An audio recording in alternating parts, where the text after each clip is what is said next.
Aku bertobat setelah karma menimpaku.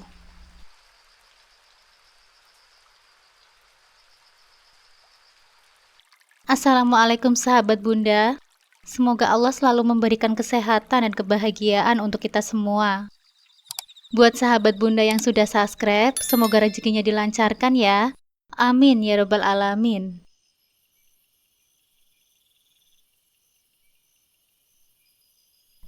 Aku Adele. Sejak SMA, aku selalu menjadi pusat perhatian. Rambut lurus panjang, tubuh proporsional, dan senyum yang selalu memikat menjadikanku magnet bagi para pria di sekitarku. Setiap kali melangkah di lorong sekolah, tatapan kagum selalu mengikutiku. Bukan rahasia lagi bahwa aku terkenal sering gonta-ganti pacar. Banyak yang menjulukiku sebagai ratu penakluk pria. Dan anehnya, aku tidak pernah merasa terganggu dengan sebutan itu. Justru aku merasa bangga dan menikmatinya. Bagi teman-temanku, aku adalah sosok yang sempurna, cantik, percaya diri, dan tidak pernah terlihat patah hati.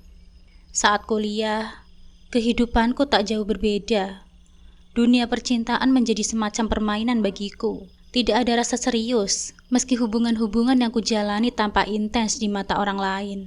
Dalam waktu 4 tahun, lebih dari 10 pria silih berganti hadir di kehidupanku.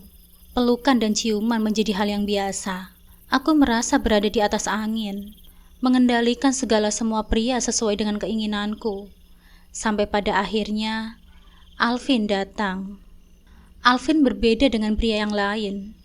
Bukan hanya wajahnya yang menarik, tapi juga caranya memperlakukanku. Dia nampak lebih dewasa, lebih mengerti apa yang kuinginkan. Perlahan, aku merasa bahwa permainan cinta yang selama ini kujalani berubah menjadi sesuatu yang lebih serius. Alvin membuatku berpikir bahwa aku mungkin sudah menemukan sosok yang tepat.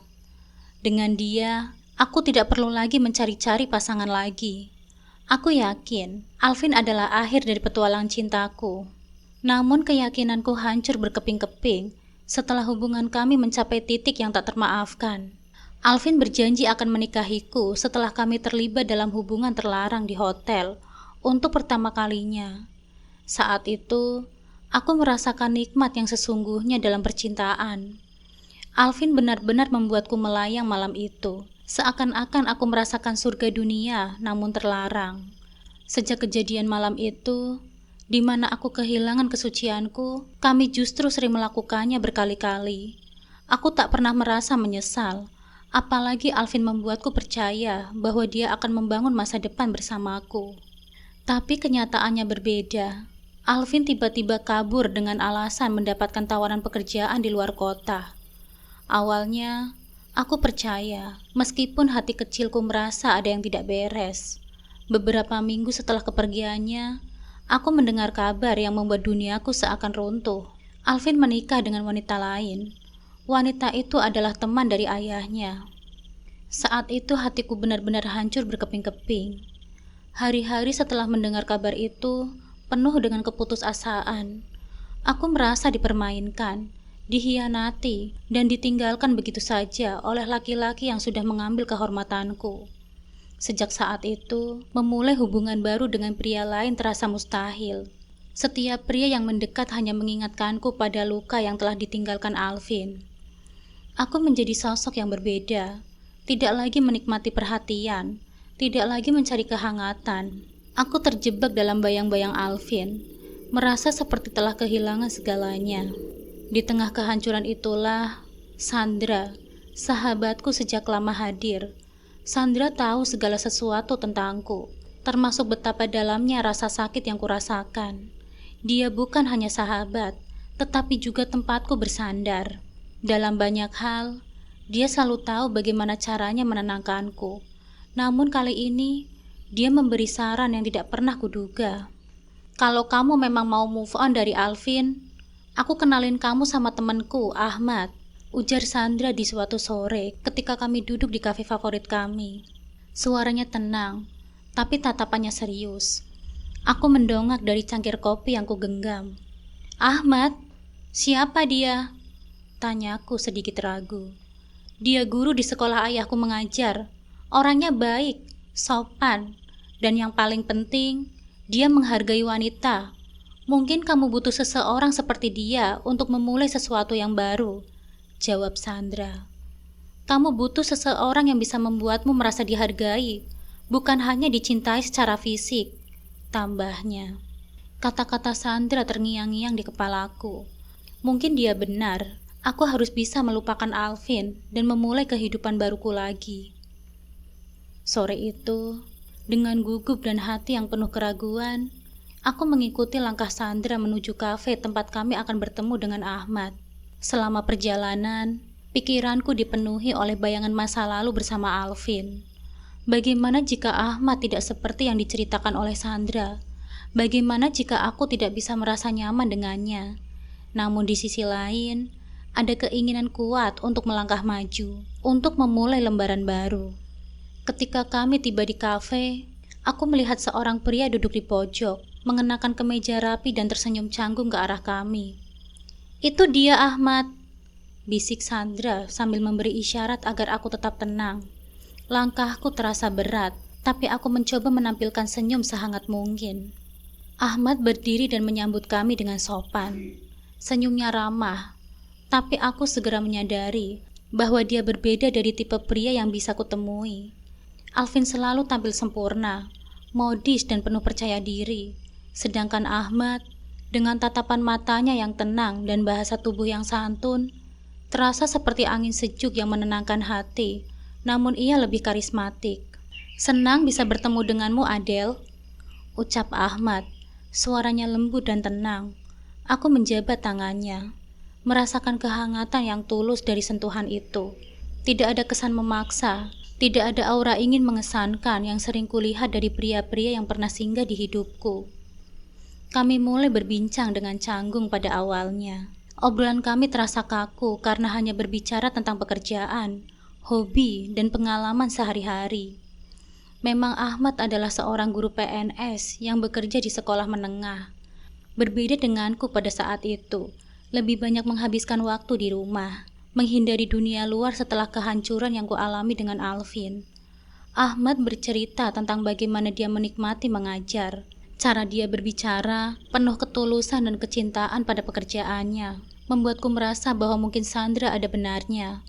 Aku memang butuh seseorang yang berwibawa dan tenang seperti Ahmad, meskipun secara fisik jauh dari apa yang pernah kubayangkan sebagai pasangan ideal. Dia memiliki pesona yang tidak bisa kuabaikan. Bukan pesona fisik seperti Alvin, melainkan pesona yang datang dari hati yang baik dan tulus. Saat pertemuan itu berlangsung, aku mulai merasa lebih nyaman. Perlahan kekakuan yang kurasakan mulai mencair. Ahmad tidak pernah berusaha menjadi orang lain. Dia hanya menjadi dirinya sendiri, dan itu memberiku ketenangan yang belum pernah kurasakan sebelumnya. Setelah pertemuan itu, Ahmad mulai rajin menghubungiku melalui pesan singkat.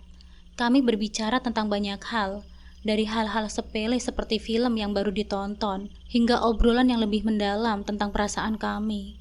Ahmad memiliki cara pandang yang sederhana. Hubungan kami berkembang tanpa tekanan.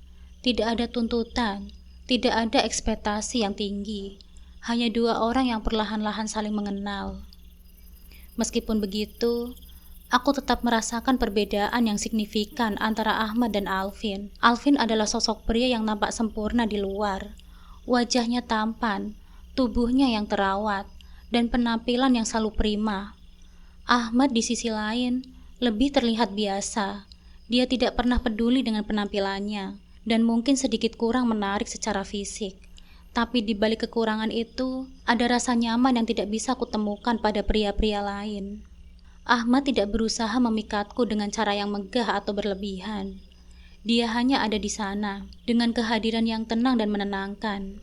Tidak butuh waktu lama, sebelum Ahmad melamarku, lamaran itu datang tanpa banyak basa-basi, tanpa drama yang pernah kubayangkan.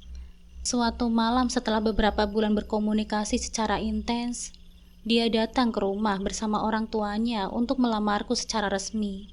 Aku terkejut. Segalanya begitu cepat dan tidak terduga. Bagaimana mungkin seseorang bisa memutuskan untuk menikah hanya dalam waktu sangat singkat seperti ini? Namun ada sesuatu dalam diri Ahmad yang membuatku berpikir bahwa mungkin inilah yang terbaik untukku. Mungkin ini memang mendadak. Aku berkata kepada diriku sendiri malam itu setelah menerima lamarannya. Tapi siapa tahu, mungkin Ahmad adalah jawaban dari kehancuran yang kubawa selama ini. Pernikahan kami berlangsung 3 bulan setelah lamaran itu. Sebuah pernikahan sederhana, jauh dari impian mewah yang pernah kubayangkan saat bersama Alvin. Tidak ada pesta besar, hanya ijab kabul yang dihadiri oleh keluarga dekat. Aku memakai gaun sederhana, dan Ahmad mengenakan setelan jas rapi tapi sederhana. Saat itu, aku mencoba meyakinkan diriku bahwa ini adalah awal yang baru, bahwa dengan Ahmad, aku bisa melupakan masa laluku dan memulai hidup yang lebih baik. Namun di dalam hatiku, masih ada keraguan yang mengendap. Meski Ahmad adalah sosok yang baik, perhatian, dan tulus, aku tidak bisa menghilangkan bayangan Alvin yang selalu menghantui setiap langkahku. Hubungan kami terasa begitu datar. Ahmad bukan tipe pria yang romantis atau penuh kejutan seperti Alvin. Setiap kali kami bersama, aku merasa ada yang kurang, dan yang paling membuatku resah adalah saat-saat kami diranjang. Ahmad meskipun baik dan penuh perhatian, tidak bisa memberikan gairah yang sama seperti yang pernah kubagi dengan Alvin. Ahmad tidak pernah bisa membuatku merasa puas secara batin. Setiap kali kami berhubungan, justru bayangan Alvin selalu muncul. Aku selalu membandingkan mereka berdua, dan itu membuatku semakin terperangkap dalam perasaan jenuh dengan Ahmad. Aku seringkali merasa hampa jika bersama Ahmad di ranjang, seolah-olah ada sesuatu yang hilang dari hidupku. Tapi aku mencoba bertahan. Aku berpikir bahwa cinta bukan hanya tentang fisik atau gairah, tetapi juga tentang komitmen dan kebersamaan. Mungkin dengan waktu, perasaan itu akan tumbuh. Mungkin Ahmad adalah sosok yang tepat, meski rasa yang kurasakan sekarang tidak sekuat yang dulu. Aku ingin meyakinkan diriku sendiri bahwa keputusan untuk menikah dengan Ahmad bukanlah kesalahan, bahwa ini adalah jalan yang harus kuambil untuk menemukan kebahagiaan sejati. Namun di sudut hatiku, aku tahu kenyamanan yang kutemukan dalam diri Ahmad tidak pernah sebanding dengan api cinta yang pernah kumiliki bersama Alvin. Dan meskipun aku sudah menikah, bayangan Alvin tetap menghantui setiap langkah hidupku. Sejak menikah dengan Ahmad, kini aku fokus menjadi ibu rumah tangga. Setiap pagi aku mencoba menjadi istri yang baik dengan menyiapkan sarapan untuk Ahmad, serta keperluan lainnya sebelum Ahmad berangkat mengajar. Namun hari itu, sebuah kejadian tak terduga terjadi. Saat aku sedang membereskan rumah, tiba-tiba ponselku bergetar. Sebuah notifikasi pesan muncul, menampilkan nomor yang asing dan baru aku lihat. Namun seketika jantungku berdegup kencang saat membaca isi pesannya. Maafkan aku, Adele. Aku tahu aku salah, tapi aku harus menjelaskan semuanya. Aku dipaksa menikah oleh ayahku. Bukan karena aku ingin meninggalkan kamu, tulis Alvin. Membaca pesan itu membuat semua luka lama terbuka kembali. Luka yang selama ini kusembuhkan dengan kehadiran Ahmad, seolah tak ada artinya lagi. Rasa benci dan marah yang sempat kurasakan terhadap Alvin mendadak beradu dengan cinta yang ternyata masih tersembunyi di sudut hatiku. Meski Ahmad telah menjadi suamiku sekarang, bayangan Alvin tak pernah sepenuhnya hilang dari pikiranku. Selama beberapa jam, aku hanya menatap pesan itu tanpa tahu harus melakukan apa. Haruskah aku mengabaikannya, atau haruskah aku membalas dan menanyakan alasannya? Namun sebelum aku bisa memikirkan terlalu jauh, jari-jariku bergerak sendiri, mengetikkan balasan singkat. Kenapa baru sekarang kamu bilang? Alvin merespon dengan cepat, seperti sudah menunggu jawabanku. Dia menjelaskan betapa tertekan dan bersalahnya selama ini. Dia terjebak dalam pernikahan yang tidak ia inginkan, hanya demi memenuhi kehendak keluarganya. Aku tidak bisa berhenti memikirkan kamu, Adele. Kamu selalu ada di hatiku, meskipun aku harus menikah dengan orang lain, tulisnya. Hari-hari berlalu, dan kami mulai berkomunikasi lebih sering. Setiap pesan dari Alvin membuat perasaanku semakin campur aduk. Ahmad yang selalu ada di sisiku, penuh perhatian dan kasih sayang, tiba-tiba terasa seperti sosok yang datar. Alvin di sisi lain membangkitkan perasaan-perasaan lama yang pernah membuatku hidup. Perasaan yang kupikir sudah mati sejak dia meninggalkanku. Beberapa minggu setelah pesan pertama Alvin, dia mengajakku bertemu, hanya untuk berbicara, katanya. Aku ragu pada awalnya, tapi rasa penasaran dan keterikatan emosional terhadap Alvin terlalu kuat untuk kutolak. Akhirnya aku setuju. Setelah Ahmad berangkat mengajar, aku pun menemui Alvin. Kami bertemu di tempat yang dulu kami sering kunjungi. Sebuah kafe yang menyimpan banyak kenangan indah saat pertama kali melihat Alvin. Perasaan marah yang sempat menguasai diriku lenyap. Dia masih terlihat seperti pria yang sama, tampan, modis, dan penuh pesona. Semua amarah yang kupendam tiba-tiba tenggelam oleh kehangatan yang terpancar dari senyumnya. "Kamu baik-baik saja kan?" tanyanya sambil menatapku dengan tatapan yang begitu familiar.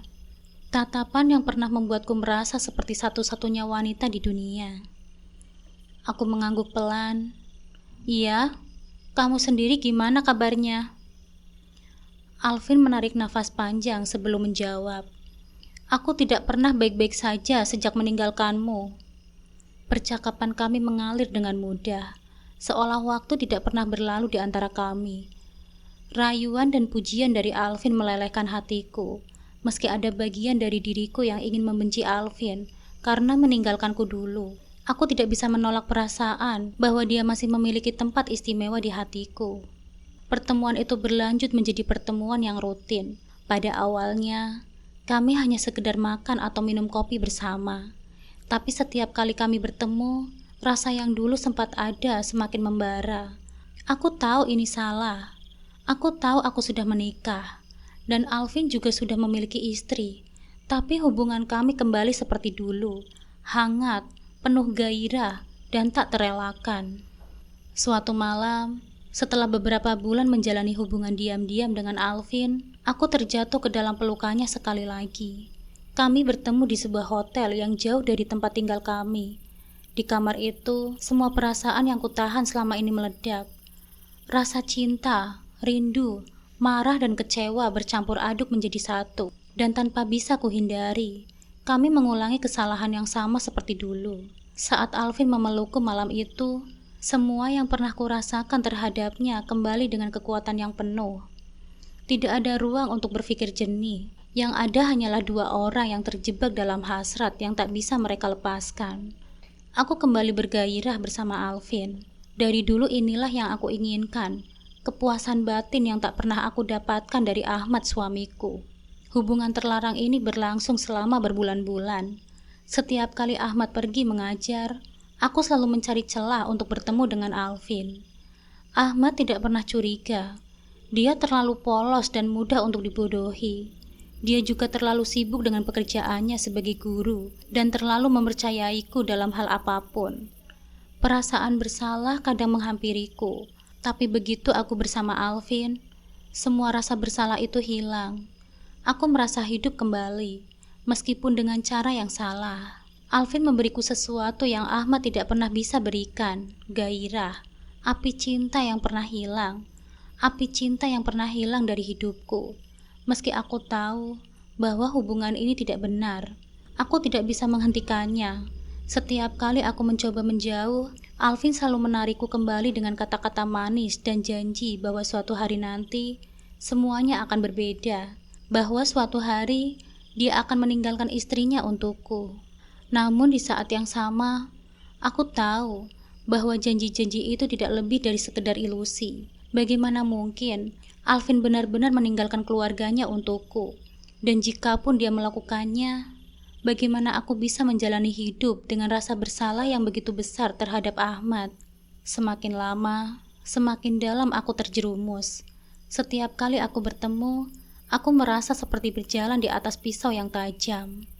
Satu kesalahan saja, dan semua yang aku miliki, pernikahanku dengan Ahmad, reputasiku akan hancur berkeping-keping.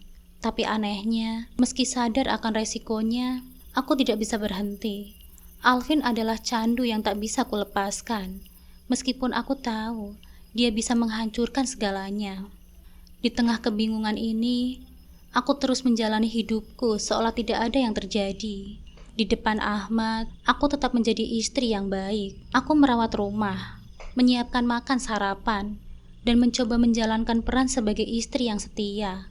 Tapi setiap kali malam datang dan Ahmad sudah tertidur di sampingku, pikiranku selalu melayang kepada Alvin, pria yang membuatku terpuaskan dalam semuanya.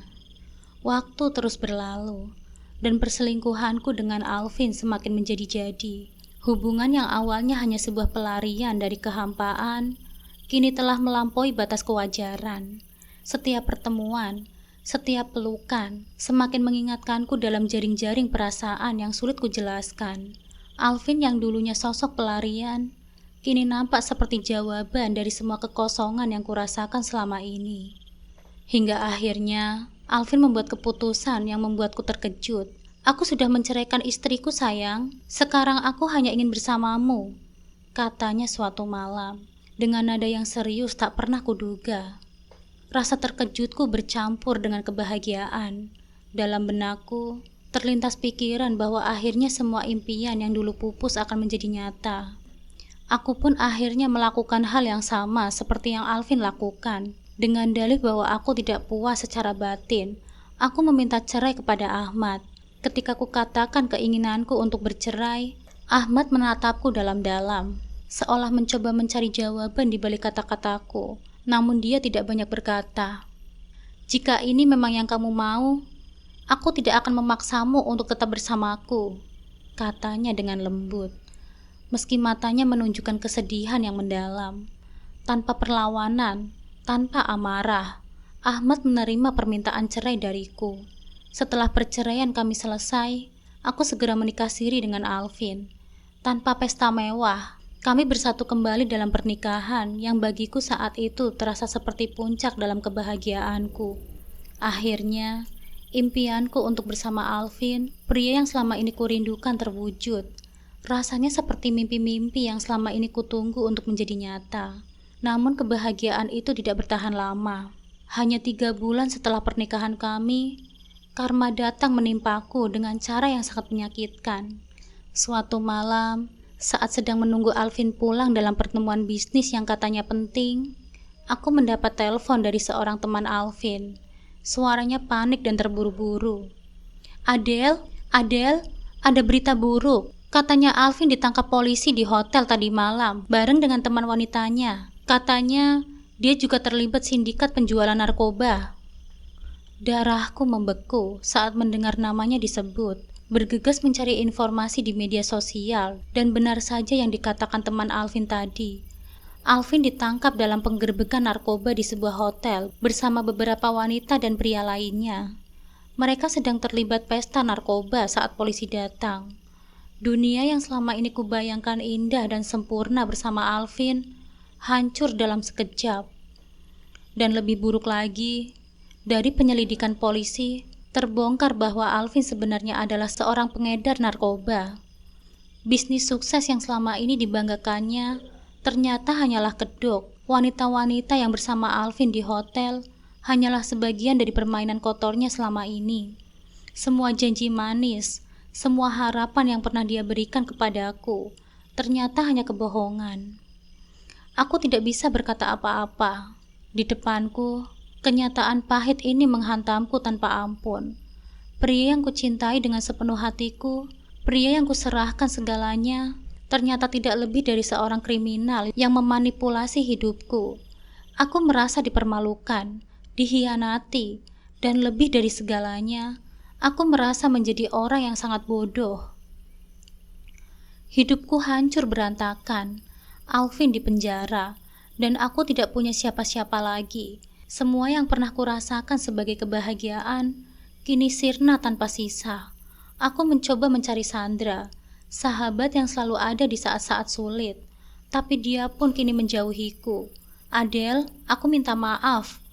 Aku tidak bisa membantumu lagi, ucapnya saat terakhir kali kami berbicara.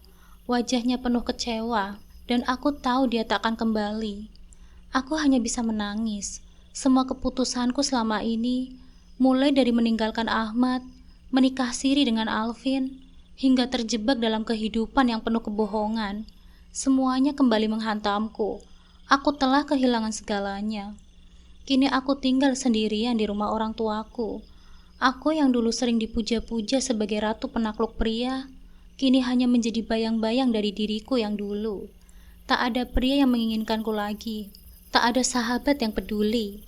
Bahkan keluargaku sendiri melihatku dengan tatapan kasihan yang membuatku semakin merasa terpuruk. Aku menghabiskan hari-hariku dengan penyesalan. Penyesalan karena telah meninggalkan Ahmad, suami yang sebenarnya baik dan mencintaiku apa adanya. Penyesalan karena membiarkan Alvin menguasai pikiranku dan mengendalikan hidupku. Penyesalan karena memilih jalan yang akhirnya menghancurkanku. Kini yang tersisa hanyalah rasa kosong, penuh luka dan tanpa harapan. Penyesalan dan penderitaanku ternyata belum selesai sampai di situ. Berita tentang pernikahan Ahmad datang padaku seperti tamparan keras yang tak terduga. Setelah sekian lama tak terdengar kabarnya, tiba-tiba Sandra, yang dulu sering bersamaku sebelum hidupnya hancur, mengirimkan undangan pernikahan Ahmad lewat pesan singkat. Katanya, Ahmad sudah menikah lagi. Kamu harus lihat betapa bahagianya dia sekarang. Hatiku langsung tenggelam dalam perasaan yang bercampur aduk antara rasa pahit dan kehilangan. Aku tak pernah membayangkan bahwa Ahmad akan menikah lagi begitu cepat. Dan apalagi, pernikahan kali ini jauh lebih meriah dibandingkan pernikahan kami yang dulu. Pernikahan kami yang sederhana, kini terasa tak ada artinya dibandingkan dengan pesta megah yang dirayakan oleh Ahmad dengan istri barunya. Istrinya seorang wanita yang jauh lebih baik dalam segala hal. Orang-orang memujinya karena kecantikannya, kesantunannya, dan kebaikan hatinya. Dia adalah sosok yang sempurna bagi Ahmad, sesuatu yang dulu tidak pernah bisa kulakukan. Aku pernah menjadi bagian dalam hidup Ahmad, namun aku justru menghancurkan itu semua demi seorang pria yang bahkan tidak berharga. Malam-malamku dipenuhi dengan penyesalan yang menyakitkan. Aku memikirkan kembali semua kesalahan yang telah kulakukan, mulai dari meninggalkan Ahmad hingga memilih Alvin yang berakhir menghancurkan hidupku. Air mataku mengalir tanpa bisa kutahan, membayangkan bahwa mungkin sekarang, jika aku lebih bijak, aku bisa berdiri di samping Ahmad, merasakan kebahagiaan yang seharusnya menjadi milikku. Aku ingat saat Ahmad dulu begitu mencintaiku. Dia adalah suami yang baik, penuh perhatian, dan tak pernah meninggalkanku meskipun aku seringkali bersikap acuh. Dia mencintaiku apa adanya, dengan segala kekuranganku. Tetapi aku mengkhianatinya demi janji palsu dari Alvin. Kini, Ahmad telah menemukan kebahagiaannya sendiri. Dan aku hanya bisa menyesali segalanya sendirian. Di tengah keputusasaan itu, aku mulai termenung. Apakah ini balasan atas semua perbuatanku? Apakah ini cara dunia memberiku pelajaran bahwa apa yang aku lakukan itu salah? Pikiranku semakin kacau. Aku merasa tidak ada lagi tempat di dunia ini untukku. Hanya dipenuhi dengan penyesalan yang menghantui setiap langkahku. Setelah berhari-hari tenggelam dalam penyesalan, aku memutuskan untuk mengambil wudhu di malam yang sunyi. Air wudhu itu membasuh tubuhku, seolah-olah membersihkan beban berat dosa yang menempel di hatiku. Dengan hati yang penuh harap, aku berdiri di atas sajadah, menghadap kiblat, memohon ampunan kepada Allah yang Maha Pengasih dan Maha Pengampun. Aku berniat melakukan sholat taubat. Dengan gemetar, aku takbir dan mulai sholat. Setiap gerakan terasa begitu mendalam. Setiap sujud terasa seperti permohonan ampun yang tulus. Di dalam rakaat itu, air mataku tak bisa kubendung. Jatuh mengalir di pipi. Aku sadar betapa lemahnya diriku, betapa besar kesalahanku selama ini, dan betapa butuhnya aku akan ampunannya. Setelah selesai sholat, aku duduk bersimpuh. Kedua tanganku kuangkat tinggi-tinggi. Aku berdoa kepada Allah, merendahkan diriku serendah-rendahnya. Ya Allah, aku datang kepadamu dengan hati yang penuh dosa. Namun aku yakin bahwa Engkau adalah Maha Pengampun lagi Maha Penyayang. Ampuni dosa-dosaku ya Rob. Aku telah melakukan banyak kesalahan, mengikuti hawa nafsu, melupakan perintah-perintah-Mu. Aku mohon ya Allah, terimalah taubatku, bersihkanlah hatiku, bimbinglah aku kembali ke jalan-Mu yang lurus. Ya Allah, jika masih ada harapan bagiku untuk memperbaiki hidup ini, tolong bukakanlah pintu-pintu rahmat-Mu. Berikanlah aku kekuatan untuk menahan diri dari kesalahan yang sama. Jangan biarkan aku kembali ke dalam kegelapan yang sama.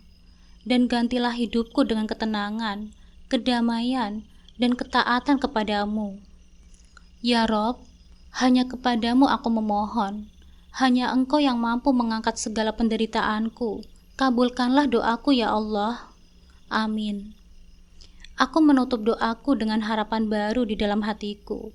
Meskipun masa laluku penuh kesalahan, aku tahu bahwa Allah Maha menerima taubat bagi siapapun yang ingin kembali kepadanya. Aku bangkit dengan hati yang lebih ringan, bertekad untuk memulai hidup baru yang lebih baik, hidup yang diridhoi olehnya. Setelah berdoa dengan penuh kesungguhan, aku merasakan ketenangan yang belum pernah kurasakan sebelumnya. Hati yang sebelumnya gelisah, kini mulai mereda. Aku sadar bahwa semua yang telah terjadi adalah bagian dari rencana Allah, dan tidak ada yang bisa kulakukan selain menerima kenyataan dengan lapang dada. Aku duduk sejenak di atas sajadah, merenungi perjalanan hidupku. Begitu banyak yang telah kulalui, begitu banyak kesalahan yang telah kubuat. Tapi kini, setelah berdoa dan memohon ampun kepada Allah, hatiku terasa lebih ringan. Mungkin inilah saatnya aku benar-benar mengikhlaskan semua yang telah terjadi, termasuk Ahmad. Aku menyadari bahwa Ahmad, mantan suamiku yang pernah kucampakan, kini sudah menemukan kebahagiaannya sendiri. Meskipun rasa penyesalan sempat membayangiku, perlahan-lahan aku belajar untuk melepaskan perasaan itu. Aku harus merelakan Ahmad, karena Allah telah menetapkan jodoh yang lebih baik untuknya. Sementara aku harus menghadapi konsekuensi dari keputusan-keputusan burukku di masa lalu. Ya Allah, bisiku dalam hati, aku ikhlas dengan semua takdir yang Engkau berikan. Aku ikhlas melepaskan Ahmad yang sudah bahagia dengan kehidupan barunya. Aku berdoa agar Engkau memberikan kebahagiaan dan keberkahan dalam hidupnya, serta memudahkan jalanku untuk menemukan kedamaian yang sejati. Dengan perlahan, aku belajar menerima bahwa semua yang terjadi memiliki hikmahnya. Mungkin dulu aku terlalu terlena oleh duniawi dan kesenangan sesaat, hingga melupakan makna sebenarnya dari cinta dan pernikahan. Sekarang, aku mulai melihatnya dari sudut pandang yang berbeda. Mengikhlaskan Ahmad adalah bagian dari proses yang memperbaiki diri dan mendekatkan diri kepada Allah. Hari-hari berikutnya, aku bertekad untuk tidak lagi menoleh ke masa lalu dengan penuh penyesalan, melainkan dengan penuh pelajaran. Aku mulai membuka hati untuk beribadah lebih baik dan berusaha memperbaiki hubunganku dengan Allah, sambil mengikhlaskan segalanya yang sudah berlalu. Aku mulai kembali menata hidupku dengan langkah yang berbeda.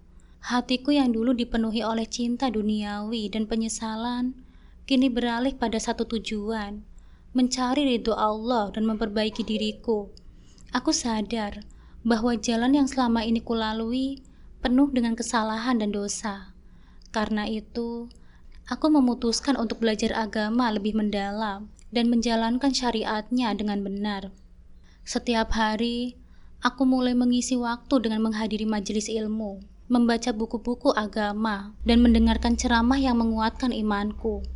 Perlahan, aku mulai memahami bahwa cinta sejati hanya akan tumbuh dengan iman yang kokoh, bukan sekedar keinginan duniawi. Aku belajar tentang pentingnya menjaga hati, menghormati pernikahan, dan menjalani hidup sesuai dengan tuntutan agama. Keputusan terbesar yang kuambil adalah berhenti sejenak dari urusan percintaan. Aku akan fokus pada taubatku, pikirku dalam hati. Memperbaiki diriku dan hubunganku dengan Allah adalah yang paling penting sekarang. Setiap sujudku kini terasa lebih bermakna. Salatku bukan lagi sekedar rutinitas, tapi menjadi sarana untuk berbicara dengan Allah, memohon ampunan, dan mencari petunjuk. Aku juga mulai menjalankan puasa sunnah, membaca Al-Quran setiap hari, dan berusaha menjaga lisan serta perbuatan dari hal-hal yang sia-sia. Hari-hariku tidak lagi dipenuhi dengan keinginan untuk mencari cinta dari manusia. Aku mulai menyadari bahwa cinta yang hakiki berasal dari cinta kepada Allah. Segala hal yang pernah ku kejar dengan penuh ambisi, ini nampak kecil dan tidak berarti dibandingkan dengan ketenangan hati yang kudapatkan saat menjalankan syariah agama dengan sungguh-sungguh. Perjalanan taubat ini memang tidak mudah, namun setiap langkah yang kuambil terasa membawa cahaya baru dalam hidupku. Aku mencoba agar Allah senantiasa membimbingku di jalan yang lurus. Aku yakin, jika waktunya tiba, Allah akan memberikan apa yang terbaik untukku, tanpa harus mengejar apa yang bukan milikku. Kisah hidupku yang penuh liku mengajarkan satu hal yang penting. Kesalahan adalah bagian dari perjalanan hidup. Tak ada yang bisa mengembalikan waktu atau menghapus luka yang telah terjadi. Tapi ada hikmah di balik setiap penderitaan. Hidup selalu menawarkan kesempatan kedua bagi mereka yang mau bertobat. Dulu aku adalah wanita yang hanya mengejar kenikmatan sementara dan kesenangan sesaat. Tapi kini, setelah semua kehancuran yang kualami, aku menyadari bahwa cinta sejati tidak hanya tentang penampilan fisik atau gairah sesaat, melainkan tentang kepercayaan, pengorbanan, dan rasa hormat. Aku belajar bahwa mencari kebahagiaan dari luar tanpa menemukan kedamaian dari dalam diri hanya akan membawa kehampaan. Kesalahan terbesarku adalah mengkhianati orang yang telah mencintaiku dengan tulus demi janji yang kosong. Namun dari semua itu, aku belajar untuk lebih menghargai cinta yang tulus dan setia.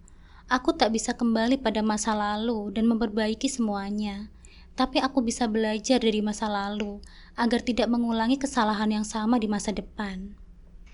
Kini aku berjanji kepada diriku sendiri untuk tidak lagi mencari kebahagiaan dari hal-hal yang rapuh dan sementara. Aku berusaha memperbaiki diriku, mencari kedamaian dalam diriku sendiri, dan memulai hidup baru dengan lebih bijaksana. Ini bukan tentang mendapatkan kembali apa yang telah hilang, melainkan tentang menerima bahwa setiap keputusan, baik atau buruk, membentuk siapa kita hari ini. Hidup adalah tentang perjalanan, dan dalam perjalanan ini, setiap orang berhak untuk berubah dan memulai kembali. Penyesalan memang tak bisa dihindari, namun dari penyesalan itu, aku menemukan kekuatan untuk bangkit dan mencari jalan yang lebih baik. Mungkin ini adalah karma yang harus kuterima, tapi karma itu juga memberiku pelajaran berharga, bahwa hidup terus berjalan dan aku masih punya kesempatan untuk memperbaiki semuanya, meski dari awal yang sangat sederhana.